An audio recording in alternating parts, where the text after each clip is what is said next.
Welcome to Leading Beyond Limits, the podcast where we explore the extraordinary journeys and insights of remarkable leaders who have pushed the boundaries of what's possible.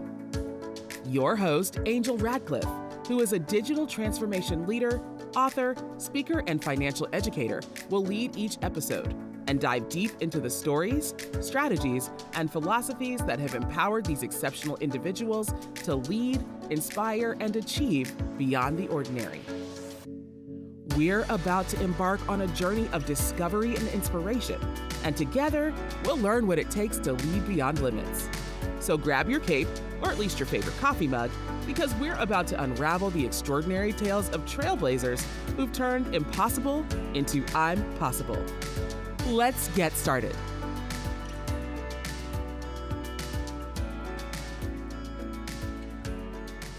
Imagine staring at a lucrative multi-million-dollar contract. I mean, the kind that guarantees your team's bonuses for the entire year. Right, the absolute dream scenario for any sales team. Exactly.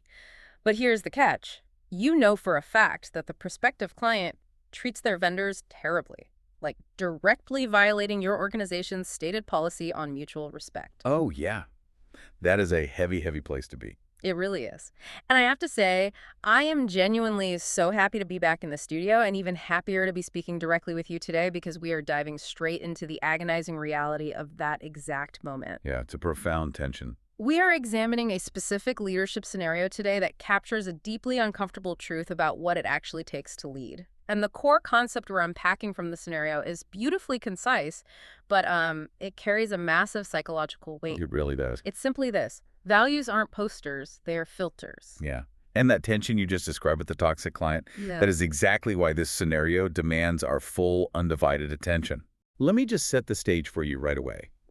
If you were listening to this deep dive, hoping for, a 10-step framework on how to navigate boardroom conflicts or tactical tips on stakeholder management. Or some rah-rah motivational language to hype up the team. Exactly. If you want that, you need to adjust your expectations because we're deliberately stepping away from all of that today. Yeah, we're taking a different route. We're creating a pause. This is a dedicated moment for experienced leaders to just, examine the invisible psychological burden of leadership. That's heavy stuff. We're going to explore those excruciating moments when certainty is entirely incomplete and you are forced to make a call anyway. I mean, this is about the quiet reality of the job that no one puts in the brochure. No, they definitely leave that part out. I have this analogy I've been thinking about. Let's hear it. Treating values like posters, those beautifully framed words on the lobby wall. It's essentially like having a brilliantly painted anchor on your ship. A painted anchor. Okay. Right. It looks incredible to the passengers. I mean, the crew takes pictures next to it, the investors love the branding, and it fits the corporate colors perfectly. But it doesn't actually do anything. Exactly. If you never actually unspool the chain and drop that heavy iron into the dark, freezing water to stop the ship from drifting into the jagged rocks, it's not an anchor at all. No, it's not. It's just boat art. It serves a purely aesthetic function. Boat art. That perfectly illustrates what happens when leaders underestimate the emotional toll of their own stated principles. Yeah. Because a painted anchor requires zero sacrifice. It just sits on the deck, demanding absolutely nothing from the captain or the crew. Right. It's completely safe. But the scenario we're exploring today forces us to look at the precise moment that anchor has to plunge into the freezing water.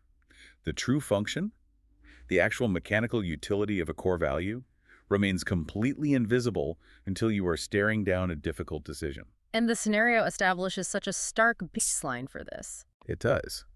It says if your values do not actively help you make a painful no decision, they are merely decorations. Decorations. I mean, that is such a piercing, almost insulting word to use in a serious business context. It stings a bit, yeah. No executive wants to think of their carefully crafted culture deck as interior decorating.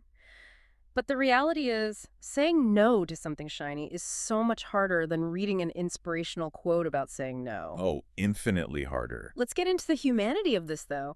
Why do leaders actually hesitate in these moments? Because they aren't stupid. They can read the values on the wall just as well as anyone else. Well, we have to look at the psychology of risk and exposure. In my experience, and as this scenario highlights so effectively, leaders rarely delay a difficult decision because they lack sufficient information. Wait, really? It's not an information problem. No, almost never. The hesitation stems from a profound visceral discomfort with the sudden visibility that comes from drawing a hard line. Ah, visibility. Think about the mechanics of saying yes to that toxic, lucrative client you mentioned earlier. When you say yes to a misaligned opportunity that brings in cash, the accountability is wonderfully diffused. Sure, because everyone is celebrating. Exactly. The sales team is thrilled, the board is happy with the revenue, the finance department is celebrating the margins, the cultural damage is just hidden beneath the profit. Right. But when you say no to that money, the accountability narrows instantly and entirely to you. You are suddenly exposed. Standing out in the cold. You're taking on the heavy burden of rejecting a highly visible, tangible benefit for an entirely invisible principle. And that sudden isolation, it's terrifying. It is, and you're probably listening to this thinking, well, that sounds incredibly noble in a studio setting, but you try telling my shareholders we missed our Q3 revenue targets because of our invisible principles. It's terrifying because the consequences are real. Here's where it gets really interesting, though. Is it possible that leaders in these moments aren't actively trying to be hypocritical? What do you mean? Like, it's not as if they walk into the boardroom twirling a mustache, plotting to abandon their moral compass. No, definitely not. Is it that their filter simply gets clogged by the immense, suffocating pressure of the moment? If you are a leader, and you know the board is demanding aggressive growth, and your team's livelihood depends on this quarter's numbers, how do you even maintain your presence? That's a great question. And that clogged filter is a biological reality, actually, not just a metaphor. Biological. Yeah. When the board demands growth and the quarterly numbers are slipping, your amygdala essentially goes into a threat response. Wow. Okay. Fight or flight in the boardroom. Exactly. Your nervous system interprets the impending failure to meet targets as a direct threat to your survival. In that state of acute panic, your brain actively bypasses the filter. It just shuts it off. It prioritizes immediate short-term survival, saying yes to the toxic money over abstract long-term principles. Yeah. To maintain presence in that room requires an incredibly high degree of emotional regulation. You have to manually override your own panic. Yes. You have to separate the immediate fear of the stakeholders from the long-term structural health of the organization. And when you manage to do that, when you override the panic and actually enforce the boundary, the fallout is rarely a round of applause. Far from it. People are usually angry. Which brings us to a fascinating point in the scenario about exactly when culture actually takes root. It completely shatters the illusion that culture is built during the easy moments. Right, it's not the trust falls. No, it's not what happens at the annual company retreat when everyone is eating catered sandwiches. The scenario states this explicitly, and it is a hard truth to swallow. Culture isn't formed in the easy moments. It's formed when your values come at a cost. When it hurts. Culture is forged in the precise moment. A leader realizes that upholding a value will inflict tangible pain on the organization. Like losing the commission. Exactly. When you turn down the toxic client and the sales team loses their commission and the board demands an explanation for the missed revenue, that agonizing friction is the sound of culture being forged. People are paying attention. Your team is watching very closely. They don't listen to what you say during the all-hands meeting.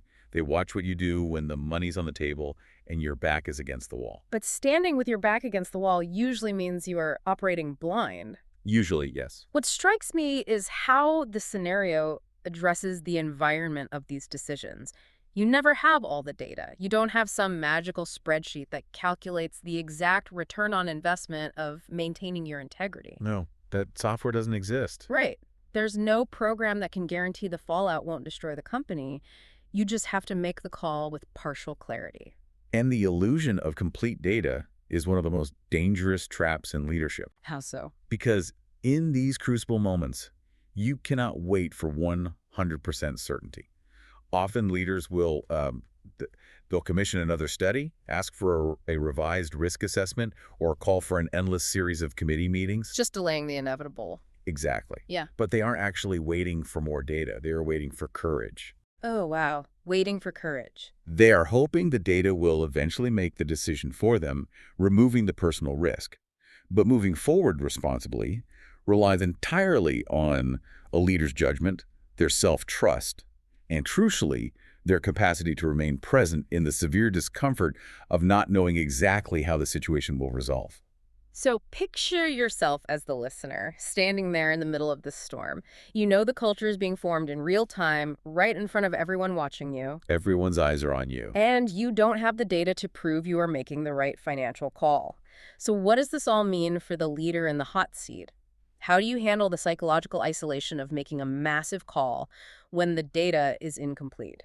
It's incredibly heavy. Because standing by your filter while everyone else is pointing at the spreadsheet has to feel intensely lonely. Well, the isolation isn't a bug in the system. It is the defining feature of the role. The defining feature. Yes, you handle the psychological weight by accepting that leadership, at its core, is an exercise in managing ambiguity. Right. When you are making a decision with partial clarity, your filter doesn't give you the data, but it does give you the boundaries.